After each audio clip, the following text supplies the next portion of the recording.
ও মুসলমান গো, আল্লাহর কাছে যেতে হবে, মরণ তো হবে গো যুবক। কখন মরবা, কোন টাইমে মরবা, জীবনের কোনো গ্যারান্টি নাই গো যুবক। কিন্তু কে তোমাকে বানালো, কে কোথায় তোমাকে বানালো, কোথায় তুমি ছিলে? তোমার তো অস্তিত্ব ছিল না, তোমার কোনো দাম ছিল না, তোমার কোনো মূল্য ছিল না। আমি আল্লাহ তোমাকে দাম দিয়েছি। আজকে তোমার কত দাম, কত নাম, কত কালচার। আজকে ভালো ডাক্তার, আজকে ভালো মাস্টার, আজকে ভালো পয়সাওয়ালা, আজকে ভালো গাড়িওয়ালা, আজকে ভালো দেখনেওয়ালা, কিন্তু কালকে তুমি ছিলে না পাক। আল্লাহর কোরআন বলেছে, আল্লাহ তাআলাল ইনসানি হিদুম মিনাদ দাহর লাম ইয়াকুন শাইয়্যাম মাযকুরা। আল্লাহ বলে, বান্দারে তোমার অস্তিত্ব ছিল না, কেউ তোমাকে চিনত না, তোমার পরিচয় ছিল না। আমি আল্লাহ তোমার মা এবং বাপের মিলনের কারণে এক জাররা নাপাক পানি দিয়ে আমি আল্লাহ তোমার মায়ের রহমে প্রবেশ করে দিলাম।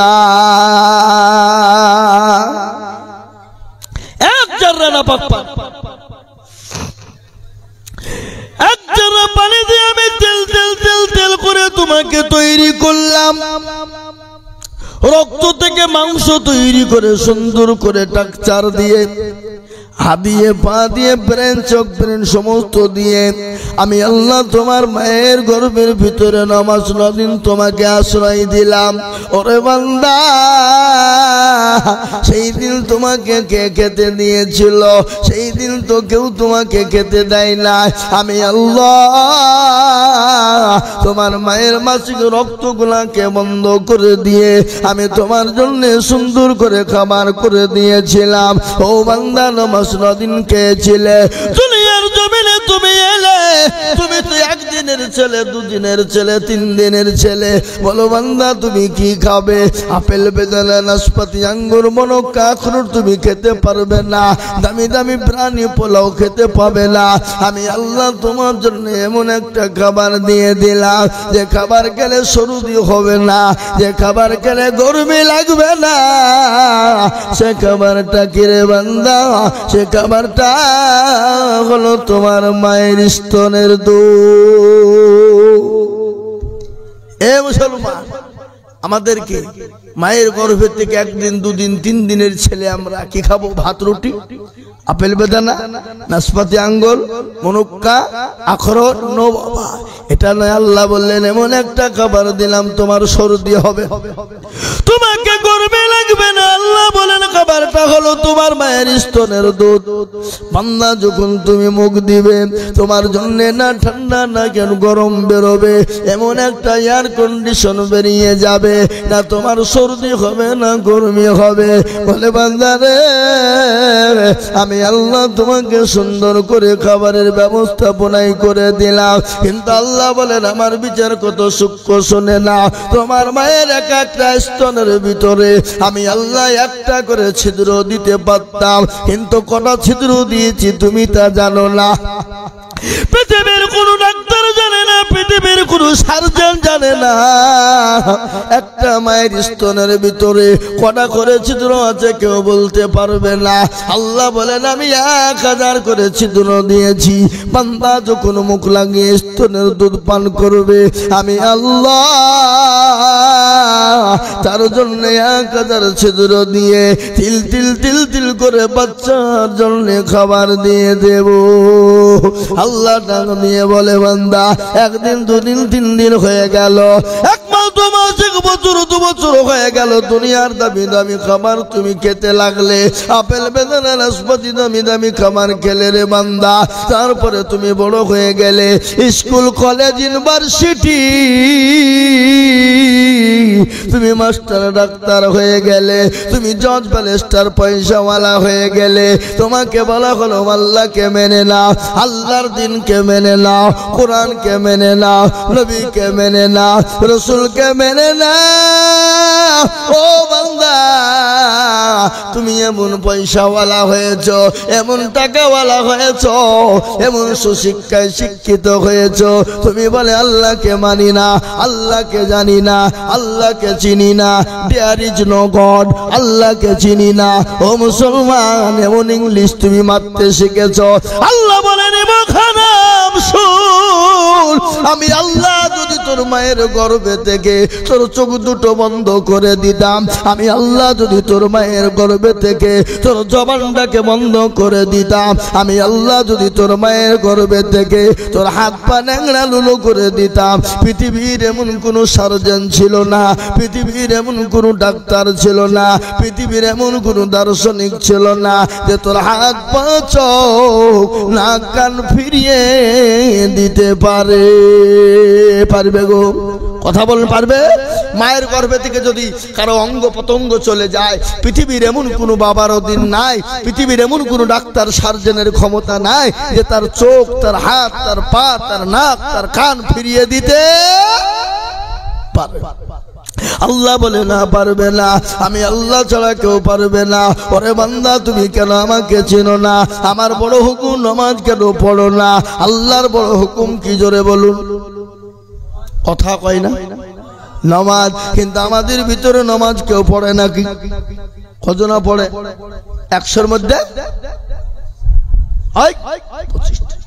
100-র মধ্যে 98% লোক নামাজ পড়ে না, 98% লোক পড়ে না, 2% লোক নামাজ পড়ে। ক%? কথা কন, ক%? কিন্তু আপনারা মনে করছেন যে 2% লোক যে নামাজ পড়ে, এই 2% লোকের নামাজ হয় নাকি? না, 1% লোকের কোন রকম ভাবে নামাজ হয়, আর 1% লোকের নামাজ হয় না। বলে হুজুর আপনি কি করে জানলেন? আমি আজিজুল হক বলে দিয়ে যাচ্ছি। চাচা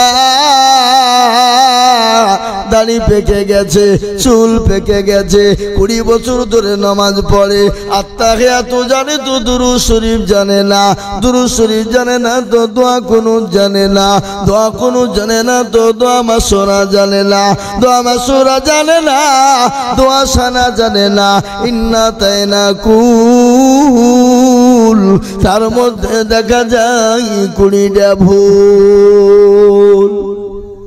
কথা কন না কেন? কথা বলে, ইন্না তাইনা কুল, তার মধ্যেও 20টা ভুল। এরা শিখেও না, শিখার চেষ্টাও করে না। মসজিদে নামাজ পড়তে যায়, যদি টাইম যদি 2 মিনিট পার হয়ে যায়, বলে ইমামের কোনো কাণ্ড জ্ঞান নাই। কি করবে? তাড়াতাড়ি করে নামাজ পড়ে চায়ের দোকানে বসে আড্ডাকে বাদ গেল্লা করবে। করবে না, করবে না, ধরে বলুন। আপনার দিকে চায়ের দোকান নাই নাকি? আছে? মুসলমান দরদি, এরা জীবন কোন ইমামকে বলে না, হুজুর গো আপনি তো আমাদের ইমাম, একটু কোরআনটা ঠিক করে দেন, একটু সূরাটা ঠিক করে দেন, একটু নামাজটা ঠিক করে দেন। এরা জীবনও কোনোদিন ইমামের কাছে বসে বলে না। বলে কেন বলে না? কারণ আছে। বলে ইমাম যদি বাই চান ভুল ধরে ফেলে, আর ভুল ধরে ফেললেই তো আমাদের যা আছে গুমর সব ভাষা, মানে ইমামের কাছে মাথা নত করে ছাড়া কোনো উপায় আর নাই। আর আমাদের দেশের ইমাম সাহেবরা এরাও কিন্তু কোনোদিন কোনো মুসল্লিকে বলে না, এ চাচা, ও দাদু বসেন, একটু নামাজটা ঠিক করে দি, কোরআনটা ঠিক করে দি, সূরাটা ঠিক করে দি, আত্মাহাত দুরূদ শরীফটা ঠিক করে দি। ইমাম রাও জীবনে বলে না। বলে কেন বলে না? এই থামেন, কেন বলে না? কারণটা হলো 4000 টাকা 5000 টাকা বেতন দিচ্ছে, তো তোমাকে নামাজ শেখাইতে হবে? তোমাদের ভাগ্য ভালো আমি ওযু করিয়ে নামাজ পড়াই। বেশি কায়দা করলে বিনা ওযুতে নামাজ চালিয়ে দিব, সালাতুন নামাজ হইলি বাকি না হইলি বাকি। কি বুঝতে পারলেন আমার কথা? 5000 টাকা নিবা। এ বাবা, আপনাদের দেশের কত জানি না, আমি আপনাদের দেশের কথা বলছি না, অন্য দেশের কথা বলছি। ইমামের বেতন হলো 5। বলেন তো ইমামের পিছনে নামাজ হবে 27 দিনের মাথাতে ইমাম নামাজ পড়েছে আলহামদুলিল্লাহ রাব্বিল আলামিন আর রহমানির রহিম। আল্লাহ, আজ তো মাসের 27 তারিখ, 5000 বেতন বইয়ের ছায়া কিনবো না ব্লাউজ কিনবো, ছেলের ওষুধ কিনবো না জামা কিনবো, ছেলের বই কিনবো না স্কুলের ফিজ দেব। গায়রিল মাগদুবি আলাইহিম ওয়ালাদ-দাল্লিন। ফেরেশতা বলছে কি নামাজ রে? এটা হলো বেতনের নামাজ। আল্লাহ বলে ইমাম তো কেউ ফাটাবো, মুসল্লি তোদেরকেও ফাটাবো। ইমামের বেতন 5, আর মসজিদের সেক্রেটারি কারা? সভাপতি কারা? ক্যাশিয়ার কারা? মসজিদে মালেরা মসজিদ যায় না যারা। কি বুঝেন আপনারা বলুন? হ্যাঁ, মসজিদের সেক্রেটারি সভাপতি ক্যাশিয়ার কারা? মসজিদের দরজা চিনে না যারা। শুক্রবারের দিন নামাজ পড়তে যায়, শুক্রবারে মুরলি করার জন্য। আবার এমন সেক্রেটারি আছে মসজিদের টাকা দিয়ে লটারি কাটে। কি কথা কন না কেন? আছে না? লটারি কেটে টেরে গুঁজেছে, লুঙ্গির টেরে গুঁজেছে বাবা। শুক্রবারে নামাজ পড়তে গিয়ে লটারি খুলে পড়ে গেছে, লুঙ্গিও খুলে পড়ে গেছে। বলে ইজ্জত চলে যায় যা, কিন্তু বেইজ্জতি হওয়া যাবে না। ইজ্জত চলে যায় যা, কিন্তু বেইজ্জতি হওয়া যাবে না। বলে লটারি যেন কেউ দেখতে না পায়। ও মুসলমান গো, কি জবাব দিব আল্লাহর কাছে? বলেন তো আজকে আমাদের মসজিদ কেন কেড়ে নেবে না? আমাদের মসজিদ কেন ভেঙে ফেলবে না? আজকে আমাদের মাদ্রাসা কেন কেড়ে নেবে না? গত পরশু দিনের ঘটনা আপনারা জানেন। ভারতবর্ষে কেস করেছিল, ভারতের যত মাদ্রাসা আছে সমস্ত মাদ্রাসা বন্ধ করে দিতে হবে। কেস করেছিল হাইকোর্ট, হাইকোর্ট থেকে সুপ্রিম কোর্ট, সুপ্রিম কোর্ট গত পরশু দিন আইন করে দিয়েছে না, ভারতবর্ষে যতগুলো মাদ্রাসা সমস্ত মাদ্রাসা বৈধ বৈধ বৈধ। ওই মাদ্রাসা উঠিয়ে দেওয়ার কারো কোনো ক্ষমতা নাই। বলুন আলহামদুলিল্লাহ, জোরে বলুন আলহামদুলিল্লাহ। তারপরও বেঈমানের হাল ছাড়ে না। ও মুসলমান গো, তারপরও বেঈমানরা হাল ছাড়ে না। কেন জানেন? আজকে ওরা যেন নতুন প্রকারে মাদ্রাসা বন্ধ করবে, কোরআনের তালিম বন্ধ করবে। কিন্তু আমি বলবো বাপ, কোরআনের মালিককে আরো জোরে বলুন। কোরআনের মালিক আল্লাহ, দিনের মালিককে, ইসলামের মালিককে। আল্লাহ বলে ইন্না দীনা ইনদাল্লাহিল ইসলাম। আল্লাহর কাছে মানিত ধর্ম একটা, যে ধর্মটার নাম হলো ইসলাম।